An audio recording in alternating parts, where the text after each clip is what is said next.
ঘুরতে পুজোর সময়টায়। তো কালকে ওরা কলকাতায় গেছিলো, আমি শুনছি দুপুরবেলা। আমি বললাম কেমন ঠাকুর ঠাকুর দেখলে? বলছে অনেকদিন পরে আসলাম, ভালো আছে বিশ্বজিৎ।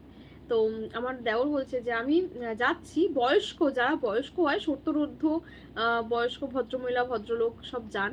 তো আমার তাদের উদ্দেশ্যে একটাই কথা যে ঠাকুর সবার জন্য অবশ্যই ঠাকুর, তবু তারা যেন চেষ্টা করে, মানে প্লিজ আপনারা চেষ্টা করবেন ভিড়টা এড়াতে। তো ও যাচ্ছে, ওখানে গিয়ে এরকম একটা কনুই মেরে আগে ঢুকবে সে। এবার আমার দেওর খুব শান্ত প্রকৃতির একটা ছেলে। তা বলছে যে দাদু তুমি যে আমাকে কনুইটা মারলে, আমি যদি এবার তোমাকে একটা মারি তুমি সহ্য করতে পারবে তো? সেটাই হচ্ছে কথা, ঠিক আছে? বাড়ি টাড়ি অত ডিটেলস বলতে হবে না। হ্যাঁ সেটাই। হুম। না সেটা বলছি না, সেটা বলছি না দেবুদা।